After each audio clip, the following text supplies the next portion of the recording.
Егер де менің шотым ареске түсіп қалатын болса, мен екі жағдайды анықтап алар едім. Ең біріншіден, банктен келген смс-ті алып, мұқият қарайтын едім. Мынадай сізге смс келетін болса, демек, платежное требование, поручение. Бұл жерде сіздің шотыңызға аресті банк тікелей қойып отыр деген сөз. Банк сотқа да бармай, нотариусқа да бармай, тікелей осылай шоттарыңызға арест қоя алады. Мұндай құқық біздің банктерге лицензия аясында берілген. Бұл жерде сіз банкке 3 күн қарыз болуыңыз мүмкін, немесе 1 ай, 1 жылда қарыз болуыңыз мүмкін. Бұл мәселені сіз банкке арыз жазу арқылы, яғни жаңадан график сұрау арқылы ғана шеше аласыз.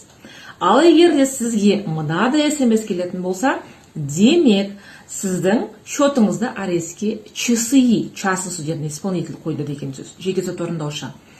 Жеке сот орындаушы екі құжаттың негізінде сіздің шотыңызға арест қою мүмкін. Нотариустың шығарған исполнительдің надписі немесе соттың шешімі. Бұл жағдайда сіз осы жерде көрсетіліп тұрған ЧСИ-дің барлық контактысы, электронды почтасы барлық көрсетіліп тұр.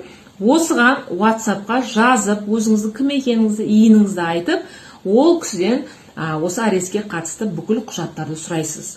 Ол сізге нотариустың исполнительдің надписін жібереді, немесе соттың шешімін жібереді.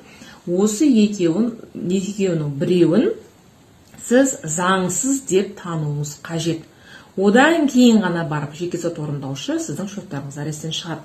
Ары қарай бұл мәселені сіз банктен немесе МФО-дан график алу арқылы шешуіңізге болады. Бұл жерде жеке сот орындаушының нөмірін көріп алып, ол жерге отырып алып, звондаудың қажеті жоқ. Жеке сот орындаушы ешқашан сіздің звондаған телефон нөміріңізді алмайды.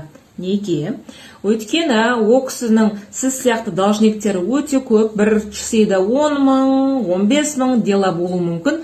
Әрқайсының звондаған телефонын алып, олармен сөйлесіп, айғайласып отыратын болса, ол кісінің өзінің жұмыстарына уақыт қалмай қалады. Сондықтан да тек қана мәліметті түрде, жазбаша түрде арыз жазасыз, немесе WhatsApp-қа жаңағыдай өзіңізге қатысты ақпарат беруін сұрайсыз.